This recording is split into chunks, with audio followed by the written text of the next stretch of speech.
আব্দুর রহমান ইবনে আউফ রাদিয়াল্লাহু তাআলা আনহু উনি বলেন, ইন্নী লাফিস সফি ইয়াউমা বাদরিন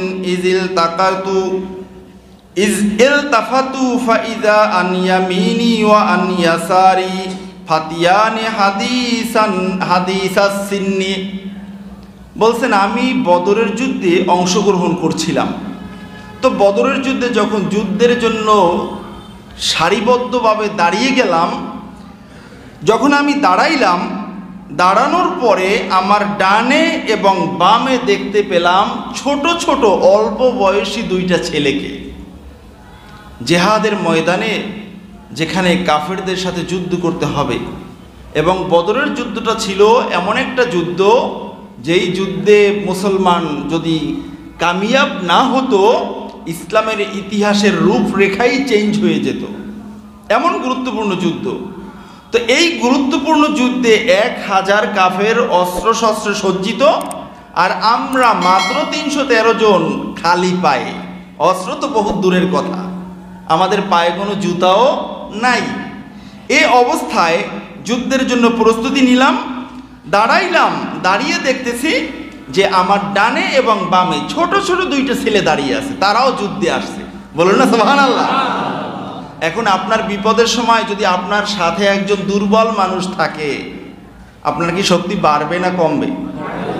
আর যদি একজন শক্তিশালী মানুষ থাকে, তাহলে বলবে কি যে ভাই তুমি আছো আর আমি আছি, দুইজনে মিলে একটা কিছু করব, ঠিক না বলেন? এখন এই দুই পাশে দুইজন ছোট ছোট দেখা উনি কি বলতেছেন দেখেন, ফাঁকা আন্নি লাম আমানা বিমাকানিহিমা, আমি মোটেই নিরাপত্তা বোধ করলাম না আমার ডানে বামে ছোট দুইটি ছেলেকে দেখে। আমি মনে মনে ভাবতেছি যে আমার আজকের কাজ সারা, কাফেররা আমাকে পাইলে আর ছাড়বে না, কারণ এরা তো মোকাবেলা করতে পারবে না, এরা ছোট ছোট মানুষ, এরা কি করবে, এরা জিহাদের ময়দানে চলে আসছে। তখন এইটা ভাবতে ভাবতেই ইয ক্বাল আলী আহাদুহুমা সিররান মিন সাহিবিহি, তাদের দুইজনের একজন অন্যজনকে না শুনিয়ে আমাকে কানে কানে বলল, কি বলল, ইয়া আম্মি আরিনি আবা জাহাল, ও চাচা আমাকে একটু আবু জাহেলকে দেখাইয়া দেন। সুবহানাল্লাহ বলেন। কাকে দেখাই দেন? ডান পাশের জন বলতেছে ছোট্ট ছেলে, যাতে বাম পাশের ছেলেটা না শোনে, কানে কানে বলতেছে আব্দুর রহমান ইবনে আউফের, মাদিনা মুনাওয়ারার শ্রেষ্ঠ ধনী। সুবহানাল্লাহ বলেন না। খুব চ্যাপ্টা নেতা, খুব প্রসিদ্ধ সাহাবী। এবং যখন এই সাহাবী, এই ছোট্ট সাহাবী বললেন যে চাচা আমাকে একটু আবু জাহেলকে দেখাই দেন, ফাকুলতু ইয়া ইবনা আখি ওমা তাসনাউ বি, কা আশ্চর্য, ও ভাতিজা আবু জাহেল দিয়ে তুমি কি করবা? আবু জাহেল তো মক্কার বিশাল নেতা, গোটা আরব, এই জাজিরাতুল আরব কাঁপানো নেতা, তার খবর তুমি নিতে আসছো কেন বেটা? মানে হলো এত ছোট মানুষ হয়ে এত বড় মানুষটার খবরটা কেন জিজ্ঞাসা করে?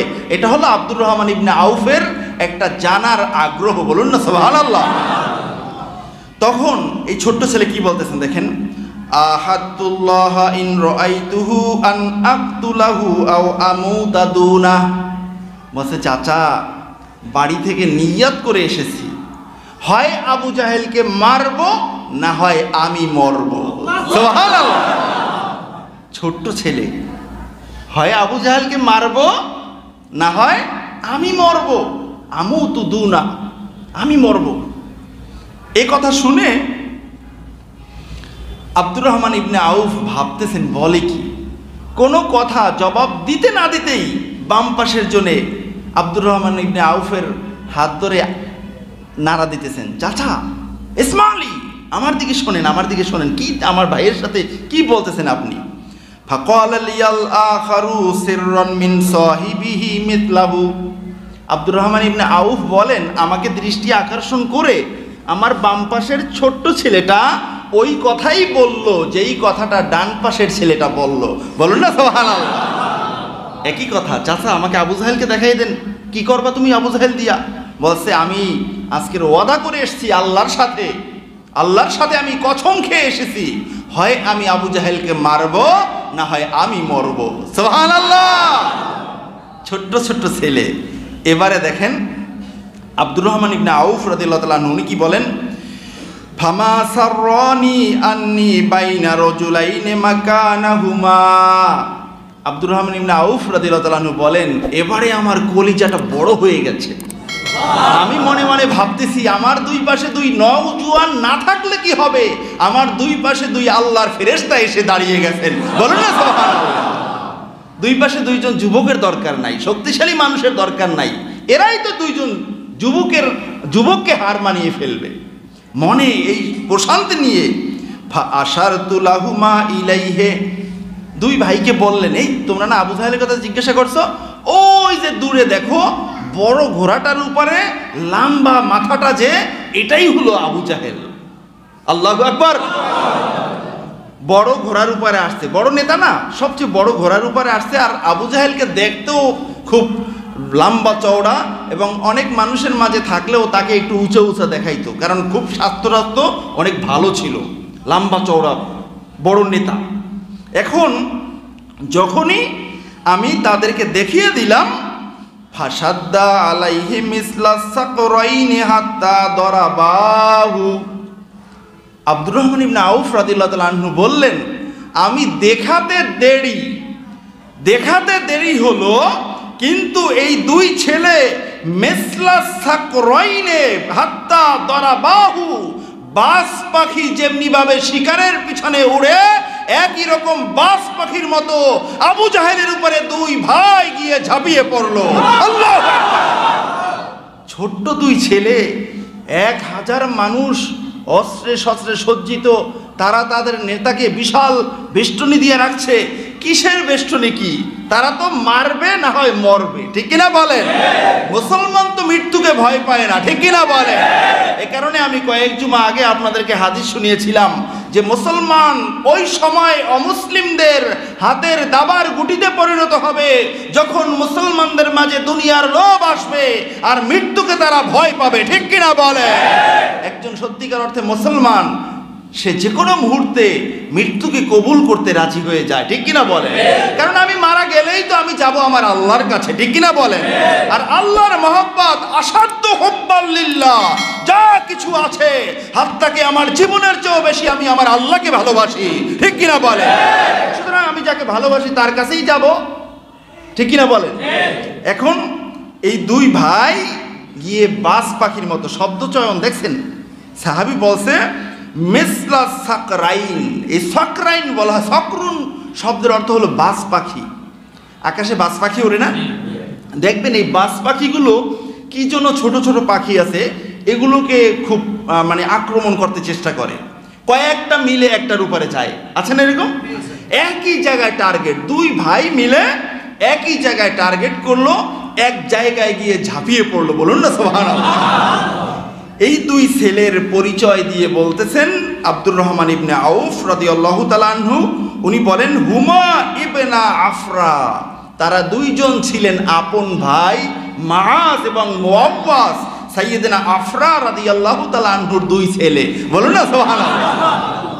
এক বাপের দুই ছেলে চলে আসছে বদর প্রান্তরে, অপরিপক্ক ছেলে, আর দুইজনে আল্লাহর কাছে ওয়াদা করে আসছে, আল্লাহ আপনার হাবিবকে আজীবন যে কষ্ট দিল, আজকের আপনার কাছে আমরা ওয়াদাবদ্ধ হচ্ছি, বদর প্রান্তরে যাব, হয় আবু জাহেলকে নিজ হাতে হত্যা করব, অন্যথায় আমি বদর প্রান্তর থেকে ফিরে আসব না, আমি মারা যাব। বলুন না আল্লাহু আকবার। এখন এই দুই ভাই গিয়ে আক্রমণ করলো। ঘটনা অনেক বড়, কিতাবুল মাগাজিতে আসছে, উমদাদুল কারির মাঝে আল্লামা বদরুদ্দিন আইনি রহিমাহুল্লাহ তাআলা অনেক লম্বা ঘটনা বর্ণনা করেছেন। তো যুদ্ধ এক পর্যায়ে শেষ হলো, দুইজনে গিয়ে আক্রমণ করছেন, একজনের পায়ের উপরে নিচে পড়ে গেছে, পরে আরেকজনের মাথার উপরে গলার উপরে আঘাত করে ওখানে ধরাশায়ী করে রাখছেন। এখন যুদ্ধ শেষ, যুদ্ধ যখন শুরু হয়ে গেল তখন তো সবাই দিক বিদিক ছুটাছুটি করা শুরু করছে। ওদিকে আল্লাহর ফেরেশতারা তো আছেই, আছে না বদর প্রান্তরে? কয় হাজার? 5000 অস্ত্রে সজ্জিত ফেরেশতা আল্লাহর পক্ষ থেকে বদর প্রান্তরে নাজিল হয়েছে। বলো সুবহানাল্লাহ। আমি আপনাদেরকে বলছিলাম যেই পাহাড়টার উপরে নাজিল হয়েছিলেন ওই ফেরেশতারা, ওই পাহাড়টা এখনো স্বর্ণালী কালারের এই রূপ ধারণ করে আছে। বলুন না সুবহানাল্লাহ। এখন যুদ্ধ শেষ, নবীজি সাহাবায়ে কেরামদেরকে ডাক দিলেন, মাইয়ানজুরু মা সনা আবু জাহাল। ও আমার সাহাবারা, কে আছো? আবু জাহেলের একটু খবর নিয়ে আসবে। আবু জাহেল কি করে, কোথায় আছে, কি অবস্থায় আছে? ফাকামা ফানতালাকা ইবনু মাসউদ রাদিয়াল্লাহু তাআলা আনহুমা। এই কথা শোনার সাথে সাথে আরেক অপরিপক্ক বয়সের ছেলে আব্দুল্লাহ ইবনে মাসউদ রাদিয়াল্লাহু তাআলা আনহু দাঁড়িয়ে গেলেন, আবু জাহেলকে হন হন করে জিহাদের ময়দানে বদর প্রান্তরে খুঁজতে শুরু করছেন। বলুন সুবহানাল্লাহ। নবীজি বদরের যুদ্ধের আগের দিন হাতে একটা ছড়ি নিয়ে এক এক জায়গায় রেখাপাত করছিলেন, আর সাহাবাদেরকে বলছিলেন, ও সাহাবারা দেখো, এই যে জায়গায় আমি দাগ দিলাম এই জায়গায় মারা যাবে আবু জাহেল। এই একটু দূরে সরিয়ে আবার আরেক জায়গায় দাগ দিলেন, এই জায়গায় মারা যাবে উতবা।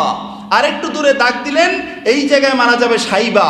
এরকম আরবের বড় বড় নেতাদের নাম ধরে ধরে জায়গা চিহ্নিত করে করে নবীজি বদর যুদ্ধের আগের দিন জায়গা দেখিয়ে দিয়েছেন, এই এই জায়গায় আল্লাহর অমুক অমুক দুশমন জাহান্নামে চলে যাবে। বলুন না আল্লাহু আকবার। ঠিক তাই হয়েছে।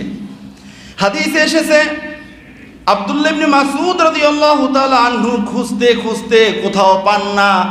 এক পর্যায়ে বদর প্রান্তরের এক পাশে চলে গেলেন, এক কিনারে চলে গেলেন। ওই জায়গায় গিয়ে দেখলেন, শুনতে পাইলেন কিসের যেন ঘোংরানির আওয়াজ পাওয়া যায়।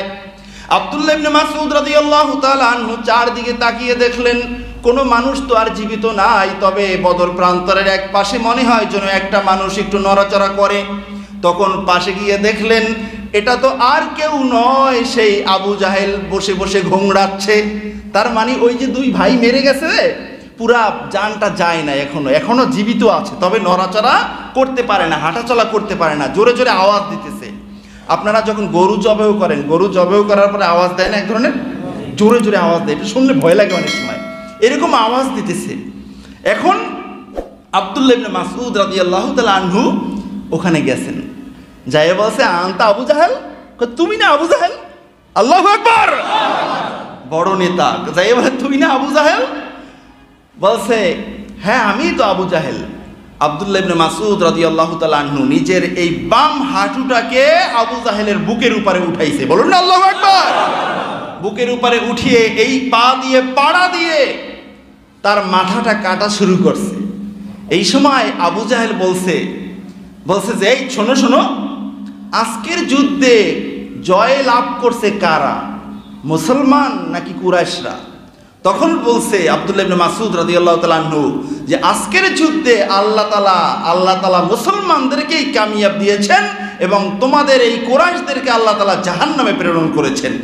এই কথা শোনার পরে আবু জাহেল বলতেছে, শোনো, আমার কোনো আফসোস নাই, আমাকে যারা মারছে তারা তো আমার গোত্রেরই মানুষ, আমাকে তো বাহিরের কেউ এসে মারে নাই। তবে শেষ পর্যায়ে আমার একটা অনুরোধ, আমার কল্লাটা কাটার সময় একটু বড় কইরে কাইটো, যাতে করে মানুষ দেখলে চিনে যে এটা নেতার কল্লা। চিন্তা করছেন আবু জাহেলের কি চিন্তা, বুখারীর হাদিস বলছি কিন্তু। এখন এটা নেতার কল্লা। এখন আবু জাহেল এই কথা বলে চুপ। এখন আব্দুল্লাহ ইবনে মাসউদ রাদিয়াল্লাহু তাআলা আনহু কল্লা কাটবেন, এখন আবার বলে যে দেখো, তোমার হাতে যেটা আছে এটা তো তরবারি না, আমার যে তরবারিটা এটা অনেক ধারালো, এটা অনেক দামি, এটা দিয়ে আমার কল্লাটা কাটো। আল্লাহু আকবার। ওই তরবারি আনছিল মুসলমানদের কল্লা কাটার জন্য, এখন নিজেই বলে আমার তরবারিটা দিয়ে আমার কল্লাটা কাটো। সুবহানাল্লাহ বলবেন না? ভাইয়েরা আমার, আবু জাহেল এই কথা বলার পরে আব্দুল্লাহ ইবনে মাসউদ রাদিয়াল্লাহু তাআলা আনহু অল্প বয়সী মানুষ, পাতলা মানুষ, হালকা মানুষ, কমজোরি মানুষ, শক্তি কম তার। যখন আবু জাহেলের তরবারিটা হাতে নিয়ে আবু জাহেলের মাথাটা কেটে ফেললো, এক পাড়া আবু জাহেলের সিনার উপরে দিয়ে। এখন যখন মাথাটা উঁচু করবে, আব্দুল্লাহ ইবনে মাসউদ রাদিয়াল্লাহু তাআলা আনহুর শরীরে ওই শক্তি নাই যে এত বড় মাথাটা উঁচু করে নিয়ে যাবে, এই শক্তি তার নাই। এখন উনি চিন্তা করলেন, আমি এই মাথাটা নিব কেমনে, এটা নিতে তো হবে। আল্লাহ রসুলের সামনে নিয়ে আমি মাথা দেখাবো যে ইয়া রাসূলুল্লাহ আপনার দুশমনের কল্লা আমি নিয়ে আসছি। এখন উনি কি করলেন, ওনার হাতে ছিল একটা বর্ষা, বর্ষা দিয়ে গুঁতো মারে না, এই বর্ষা দিয়ে ওই আবু জাহেলের এক কান দিয়ে ঢুকাইছে। যখন মুখ থেকে বের হইছে দেখতেছে, তখন এই কানের ভিতর থেকে রশি ঢুকাইয়া মুখ থেকে বের কইরা গিট্টু দিয়া রশি ধইরা টানতে টানতে আল্লাহ রসুলের সামনে নিয়ে উপস্থিত করছেন। বলো না সুবহানাল্লাহ। মুহাদ্দিসিন কিরামগণ বলছেন যে এই কানের ভিতর থেকে রশিটা ঢুকানোর কারণটা কি? আবু জাহেলের মাথাটা নেওয়ার জন্য কানের ভিতর থেকে রশিটা কেন ঢুকানো হলো? এটা অন্য কোনো প্রক্রিয়ায় তো ঢুকানো যেত, ঠিক কিনা বলেন? এর পিছনে আবার সুন্দর একটা চমৎকার কাহিনী আছে। এই যে কানের ভিতর থেকে কেন রশি ঢুকাইলেন, অনেক পিছনের ঘটনা। একবার রাসূলুল্লাহ সাল্লাল্লাহু আলাইহি ওয়াসাল্লাম সাহাবায়ে কিরামদেরকে নিয়ে বসা, তখন সূরাতুর রহমান নাজিল হয়েছে। এই সূরা আর রহমান যখন নাজিল হয়েছে, নবীজি আমার ডাক দিলেন সাহাবায়ে কিরামদেরকে, ও আমার সাহাবারা, মাইয়াকরাউ মিনকুম সূরাতুর রহমান আলা কুফফারি কুরাইশিন ওয়া রুয়াসাই কুরাইশিন। ও আমার সাহাবারা, তোমরা কে আছো আমার এই সূরা আর রহমান এইটা নিয়ে তেলাওয়াত করবে কাফেরদের ভোলা মজলিসে। বলুন সুবহানাল্লাহ। কাফেররা এক জায়গায় বসে বসে প্রত্যেকদিন মজমা মিলাইতো, গল্প করতো, বড় বড় নেতারা সেখানে থাকতো। তোমরা কে আছো সেই মজলিসে গিয়ে এই সূরা আর রহমান তেলাওয়াত করে শুনাইবে? তখন ফাকামা আব্দুল্লাহ ইবনে মাসউদ, সুবহানাল্লাহ বলেন। আব্দুল্লাহ ইবনে মাসউদ একেবারে পাতলা পুতলা মানুষ, অল্প বয়স, 15-14 16-17 বছরের বয়সী ছেলে, স্বাস্থ্যরস্ত নাই, বাতাসের সাথে পড়ে যায় এরকম ছেলে। এখন উনি দাঁড়াই গেছেন, ইয়া রাসূলুল্লাহ আমি পড়ব। ফাআজলাসাহু আলাইহিস সালাম, আইনির ইবারত, আল্লাহ রসুল সাল্লাল্লাহু আলাইহি ওয়াসাল্লাম তাকে বসিয়ে দিলেন। বলে সুবহানাল্লাহ। বলছেন না আব্দুল্লাহ ইবনে মাসউদ তুমি বসো, আরো কত সাহাবারা আছে। নবীজি আবার দ্বিতীয়বার প্রশ্ন করলেন, এই তোমরা কে আছো সূরাতুর রহমান ওই কাফেরদের নেতাদের কাছে গিয়ে তেলাওয়াত করবে? তখন দ্বিতীয়বার আবার আব্দুল্লাহ ইবনে মাসউদ দাঁড়াইলেন। বলে সুবহানাল্লাহ। এবারে তৃতীয়বার নবীজি বলার পরে তৃতীয়বারও আব্দুল্লাহ ইবনে মাসউদ রাদিয়াল্লাহু তাআলা আনহু দাঁড়াইছেন। বলেন সুবহানাল্লাহ। তখন ফাআযিনাহু, নবীজি তাকে অনুমতি দিলেন, ঠিক আছে আব্দুল্লাহ ইবনে মাসউদ তুমি যেহেতু বারবার বলো, তাহলে ঠিক আছে তুমিই যাও, তুমিই গিয়ে তেলাওয়াত করো। বলো না সুবহানাল্লাহ। নবীজির অনুমতি পেয়ে আব্দুল্লাহ ইবনে মাসউদ রাদিয়াল্লাহু তাআলা আনহু খানায়ে কাবার চারপাশে বিভিন্ন জায়গায় দিক বিদিক ছুটাছুটি করে, কোথায় আছে আবু জাহেলরা, কোন জায়গায় বসে তারা গল্প করতেছে, সেখানে গিয়ে সূরাতুর রহমান তেলাওয়াত করে শোনাবেন। খুঁজতে খুঁজতে গিয়ে পাইলেন হাউলাল কাবা, কাবা শরীফের আঙ্গিনায়। যখন দুপুর বেলা হয়, দুপুরের একটু পরে সূর্যটা একটু ঢলে যায়, খানায় কাবার ছায়া পড়ে একদিকে, ঠিক কিনা বলেন? এই ছায়াটায় বসে সব নেতারা গল্প করতেছে, বাতাস আসতেছে, ছায়ায় বসে গল্প কাহিনী করতেছে। আব্দুল্লাহ ইবনে মাসউদ রাদিয়াল্লাহু তাআলা আনহু গিয়ে খানায় কাবার আরেক পাশে দাঁড়াইয়া জোরে আউযু বিল্লাহি বিসমিল্লাহ পড়া আর রহমান সূরা পড়া শুরু করছেন। বলেন না সুবহানাল্লাহ। ওরা বলতো আল্লাহর রাসূল মুহাম্মদ সাল্লাল্লাহু আলাইহি ওয়াসাল্লাম নিজে নিজে বানাইয়া বানাইয়া কোরআন পড়ে, নিজে নিজে বানাইয়া বানাইয়া কোরআন আমাদেরকে বলে, এরকম বলতো না। এখানে বলা হয়েছে আর রহমান আল্লামাল কোরআন, আর রহমান তিনি আমার আল্লাহ, তিনি আল্লাহর রাসূলকে কোরআন শিখিয়েছেন। বলেন না সুবহানাল্লাহ। কাফেরদের জবাব হয়ে যাবে, তারা এই বিষয়গুলো নিয়ে এখন বেশি চর্চা করতেছে যে মুহাম্মদ বানাইয়ে বানাইয়ে কোরআনের আয়াত আমাদেরকে শোনায়। এখন এই বিষয়টার জবাব হয়ে যাবে, আল্লাহর রাসূল এই কারণে বলছে সূরাতুর রহমান তাদেরকে তেলাওয়াত করে শোনানো দরকার। আর রহমান সূরা তেলাওয়াত করা শুরু করছে ভাই, শুরু করতে না করতেই, কয়েক আয়াত তেলাওয়াত হতে না হতেই সবচেয়ে বেশি যার গায়ে আগুন জ্বলল সে হলো আল্লাহর দুশমন আবু জাহেল। বলুন নাউযুবিল্লাহ। আবু জাহেল লাফ দিয়ে চলে আসছে, হয় তোমার এত বড় সাহস আমাদের মজমার পাশে এসে মুহাম্মাদের কাছে নাজিলকৃত কোরআন এটা আবার তেলাওয়াত করে শোনাচ্ছ, এত জোরে আওয়াজ দিয়ে তোমার এত সাহস, বলে এত জোরে এক চর মারছে আব্দুল্লাহ ইবনে মাসউদ রাদিয়াল্লাহু তাআলা আনহু। এই ছোট বয়সের মানুষ, পাতলা মানুষ, কান ফেটে সাথে সাথে রক্ত পড়া শুরু হয়েছে এবং সাথে সাথে চামড়াও ফেটে গেছে। বলুন নাউযুবিল্লাহ। আব্দুল্লাহ ইবনে মাসউদ রাদিয়াল্লাহু তাআলা আনহু চলে আসছেন কান্না করতে করতে, চোখ থেকে পানি, কান থেকে রক্ত ঝরতেছে। আল্লাহ রসুলের কাছে আসছেন। আল্লাহ রসুল দেখে খুব কষ্ট পাইছেন। আহা, আমি আব্দুল্লাহ ইবনে মাসউদ, এই অল্প বয়সী ছেলেটা, তাকে পাঠাইলাম যে তুমি একটু গিয়ে সূরাতুর রহমান তেলাওয়াত করে শুনিয়ে আসো, আর এই আচরণটা করলো। এই চিন্তা করতে করতেই জিবরাইল আমিন আলাইহিস সালাতু ওয়াস সালাম অবতরণ করেছেন। বলেন সুবহানাল্লাহ। ফায়াজিউ জিবরাইলু আলাইহিস সালাতু ওয়াস সালাম দাহিকান। সুবহানাল্লাহ বলেন।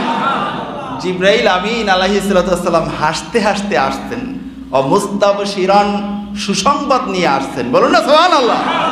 জিবরাইল আমিন হাসতেছে, নবীজি আমার বললেন, ও ভাই জিবরাইল, আনতা তাদহাকু ওয়া আব্দুল্লাহ ইবনে জুবাইর তাবকি, আব্দুল্লাহ ইবনে মাসউদ রাদিয়াল্লাহু তাআলা আনহু তাবকি, আপনি হাসতেছেন আর আমার আব্দুল্লাহ ইবনে মাসউদ কাঁদতেছে, ঘটনা কি? আপনি কান্না করেন, আপনি হাসেন কেন? আব্দুল্লাহ ইবনে মাসউদের এই কান্না দেখে ঘটনা কি? সুবহানাল্লাহ বলবেন না? জিবরাইল আমিন তো আল্লাহ রসুলের পক্ষে, আল্লাহ রসুলের উম্মতের পক্ষে, ঠিক কিনা বলেন? একজন উম্মতকে রক্তাক্ত করে দিল আবু জাহেল, এটা দেখে জিবরাইল আমিন হাসতেছে, ঘটনা কি? কেমন মনে হয় না? এখন জিবরাইল আমিন বলতেছে, ইয়া রাসূলুল্লাহ, ইয়া হাবিবাল্লাহ, আমি আসছি, আমি হাসি কেন আর আমি আসছি কেন? সাতা'লামু, আপনি খুব অচিরেই জানতে পারবেন। বলুন সুবহানাল্লাহ।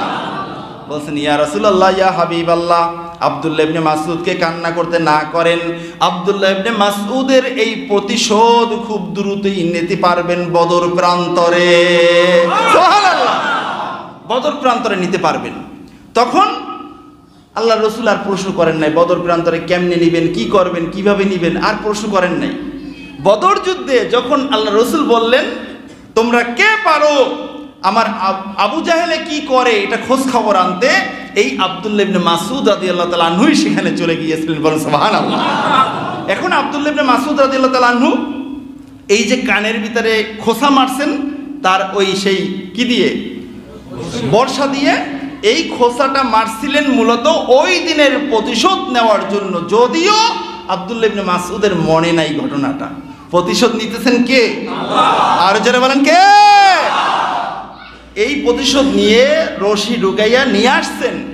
নিয়ে আসার পরে যখনই মাথাটা আইনে আল্লাহ রসুলের সামনে রাখলেন, দুইটা বর্ণনা পাওয়া যায়। এক বর্ণনা এসেছে আল্লাহর রসুল সাল্লাল্লাহু আলাইহি ওয়াসাল্লাম জোরে আওয়াজ দিয়ে আল্লাহর তাকবীর দিলেন, আল্লাহু আকবার। এই তাকবীর দিলেন, তাকবীর দিয়ে 2 রাকাত শুকরিয়ার নামাজ আদায় করলেন। যেই আবু জাহেল আমাকে আজীবন জ্বালাইছে, এই আবু জাহেলের কল্লাটা আজকের আমার সামনে আব্দুল্লাহ ইবনে মাসউদ রাদিয়াল্লাহু তাআলা আনহু নিয়ে আসছে। বলুন না সুবহানাল্লাহ। এই কল্লাটা রেখে নামাজ পড়ে নবীজি বসছেন, জিবরাইল আমিন আবার উপস্থিত হয়েছেন। ওই দিনের হাসি হাসতে হাসতে, বলুন না সুবহানাল্লাহ, এসে বলতেছেন, ইয়া রাসূলুল্লাহ, ইয়া হাবিবাল্লাহ, আল কিসাসু উজনুন বি উজনি ও রাসুহু মাহু। সুবহানাল্লাহ বলেন। ইয়া রাসূলুল্লাহ, ওই দিনের প্রতিশোধ কানের বিনিময়ে কান পাইছেন, সাথে মাথা পাইছেন ফ্রি। সুবহানাল্লাহ। জিবরাইল আমিন ও মাহু রাসাহু, বসে কান তো পাইছেনই, মাথা পাইছেন কি? ফ্রি। আল্লাহর রাসূল সাল্লাল্লাহু আলাইহি ওয়াসাল্লাম আব্দুল্লাহ ইবনে মাসউদ রাদিয়াল্লাহু তাআলা আনহুকে বললেন, ও মাসউদ, আব্দুল্লাহ ইবনে মাসউদ, তুমি কি খুশি হতে পেরেছো? তোমার পুরা ঘটনাটা, তোমার কান্নাটা, তোমার শরীরের রক্ত ঝরাটা আরশের মালিক আল্লাহ আরশে বসে দেখেছে। আল্লাহু আকবার। সুতরাং মুসলমানদের পিছপা হওয়ার দরকার নেই। মুসলমানদের রক্ত আজকের ঝরছে ফিলিস্তিনে, কাশ্মীরে, ইয়েমেনে, ভারতে। এই রক্তের প্রতিশোধ আমার আল্লাহ নিবেন, কোনো সন্দেহ নাই। ঠিক কিনা বলেন? আমার আল্লাহ প্রত্যেক ফোঁটা রক্ত দেখে রাখছেন ইনশাআল্লাহ। এই ঘটনা দিয়ে আমাদের শিক্ষা, ঠিক কিনা বলেন? বিশ্বাস হয় আপনাদের? তাহলে আমরা আর হতাশা হব না। এই যুদ্ধ চলছিল কি দিয়ে? অস্ত্র দিয়ে? অস্ত্র তো ছিল না। কি দিয়ে? ঈমান। কি দিয়ে? ঈমান দিয়ে। ঈমানী শক্তি দিয়ে যুদ্ধ চলছিল। ওখানে অস্ত্র ছিল না। তারা 1000 সবার সাথে তেজি ঘোড়া ছিল। তাদের সাথে খুব ধারালো অস্ত্র ছিল। দেখেন না, আবু জাহেল নিজে বলছে আমার অস্ত্রটা খুব ভালো, এটা দিয়ে আমাকে জবাই করো, তোমারটা দিয়ে করো না, কারণ তোমারটা তো ধার নাই, ভাঙ্গা, আর তোমার হাতে তো অস্ত্রই নাই, তুমি আমার কল্লা ছুটাইতে গিয়ে বর্ষা দিয়ে আঘাত করতে করতে তো আমার আরো 12টা বাঁচবে, সুতরাং ধারালোটা দিয়ে আমাকে কাটো। ভাইয়ের আমার, মুহাদ্দিস বলছেন, বদরুদ্দিন আইনি রহিমাহুল্লাহ তাআলা বলছেন, এই যে মাথাটাকে কাটার জন্য আব্দুল্লাহ ইবনে মাসউদ রাদিয়াল্লাহু তাআলা আনহু যাওয়ার পিছনে এটাও একটা কারণ, আবার রশি বাইন্ধে যে টাইনা আনছে এটার কারণটা কি? এইটার কারণটা ওখানে উল্লেখ করা হয়েছে, খুব সুন্দর একটা কারণ। বলছেন যে আবু জাহাল হুয়া কালবুন ওয়া কালবু ইউজিররুহু, কয় আবু জাহেল এটা তো একটা কুত্তা, আর কুত্তারে তো কেউ কোনোদিন কোলে কইরে নেয় না, মাথায় কইরে নেয় না, কুত্তা তো নিতে হয় টানতে টানতেই। আল্লাহু আকবার! আবু জাহেল হলো কুকুর। আল্লাহ রাসূল সাল্লাল্লাহু আলাইহি ওয়াসাল্লাম বলছেন, দুনিয়া লোভী যারা তারা কুকুর, দুনিয়া লোভীরা কখনো মোমেন বান্দা হতে পারে না। আর আবু জাহেল তো আল্লাহ রসুলের বিরুদ্ধে এই কারণেই খেপছিল যে একই বংশের, একই জায়গার, একই ঘরের মানুষ ধরতে গেলে, কিন্তু তারপরও চেতা কেন? চেতা হলো আমার ক্ষমতার ভাগীদার হয়েছে আমার ভাতিজা, ঠিক কিনা বলেন? এই দুনিয়ায় ক্ষমতা লোভীরা কোনোদিন থাকবে না, এই দুনিয়ার ক্ষমতা মুসলমানদের হাতে আসবেই আসবে, কেউ ঠেকাতে পারবে না, ঠিক কিনা বলেন? কারণ আল্লাহ তাআলা এই দুনিয়ার ক্ষমতাটা তৈরি করছেন মুসলমানদের জন্য, মুসলমানরাই পাবে। এজন্য বন্ধুরা আমার, আল্লাহ সুবহানাহু ওয়া তাআলার এই দিনের পথে যারাই চলবে তাদেরকেই আল্লাহ সাহায্য করবে, ঠিক কিনা বলে? আল্লাহ সুবহানাহু ওয়া তাআলা বদর প্রান্তরে যে 5000 ফেরেশতা দিয়ে সহযোগিতা করেছেন, এই 5000 ফেরেশতা আল্লাহ সুবহানাহু ওয়া তাআলা রিজার্ভ করে রেখেছেন, সুবহানাল্লাহ বলে। এবং আল্লাহ সুবহানাহু ওয়া তাআলা যেই নমরুদকে মেরেছিলেন একটা মশা দিয়ে, সেই মশা বাহিনী এখনো দুনিয়াতে আছে, আছে কি নাই? সকল নাস্তিকদের দাদা ফেরাউনকে ডুবিয়েছিলেন যেই পানিতে, সেই পানি সাগর এখনো আছে, আছে কি নাই?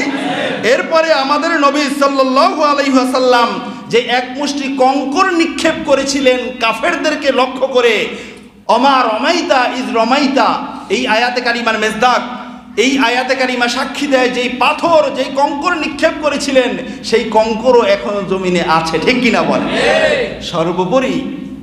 সর্বোপরি সেই হস্তি বাহিনীকে ছোট্ট ছোট্ট আবাবিল পাখি দিয়ে যে আল্লাহ তাআলা চর্বিত ঘাসের মতো বানিয়েছিলেন হস্তি বাহিনীকে, সেই আবাবিল পাখিগুলো এখনো মক্কা মুকাররমায় রয়েছে, সুবহানাল্লাহ। মক্কা মুকাররমায় পাখিগুলো এখনো আছে। আপনারা যারা হজে গেছেন, হজে দেখবেন গভীর রজনীতে এই পাখিগুলো খানায় কাবার চারপাশে তওয়াফ করে, সুবহানাল্লাহ বলেন না? খানায় কাবার উপর দিয়ে কোনো পাখি কখনো ওড়ে না। তবে উলামায়ে কেরামগণ বলেছেন, যেই পাখিটা অসুস্থ হয়, কোনো রোগে রোগাক্রান্ত হয়, ওই পাখিটা খানায় কাবার উপর দিয়ে একবার উড়ে যায়, ওই পাখিটা সুস্থ হয়ে যায়, সুবহানাল্লাহ। এছাড়া খানায় কাবার উপর দিয়ে কোনো পাখি ওড়ে না। আবাবিল পাখি মসজিদে হেরেম থেকে খুব দ্রুত উড়ে আসে, জেট বিমানের মতো, ফাইটার আছে না, ফাইটার, এই ফাইটারের মতো খুব দ্রুত আসে, খানায় কাবার পাশে এসে আবার চলে যায়, সুবহানাল্লাহ বলেন না? আল্লাহ সুবহানাহু ওয়া তাআলার এই সব সৈনিকগুলো আল্লাহ তাআলা জমিনে রেখেছেন শেষ জামানায় গাদ্দারদেরকে শায়েস্তা করার জন্য, ঠিক কিনা বলে? আল্লাহ কোনোটা আকাশে উঠেই নেন নাই, কোনোটা আকাশে উঠেই নেন নাই, সবগুলো আছে। মোমেন বান্দারা হতাশা হইও না। আর আমি আল্লাহর সৈনিক, কত যে সৈনিক, এই সৈনিকের ব্যাপারে পৃথিবীতে কেউ এর সংখ্যা জানে না, বলুন সুবহানাল্লাহ। আল্লাহ সুবহানাহু ওয়া তাআলা বলেছেন, ওয়ালিল্লাহি জুনুদুস সামাওয়াতি ওয়াল আরদ ওয়া কানাল্লাহু আজিজান হাকীমা। আল্লাহ তাআলা সৈনিক আকাশেও আছে, জমিনেও আছে, সুবহানাল্লাহ বলেন।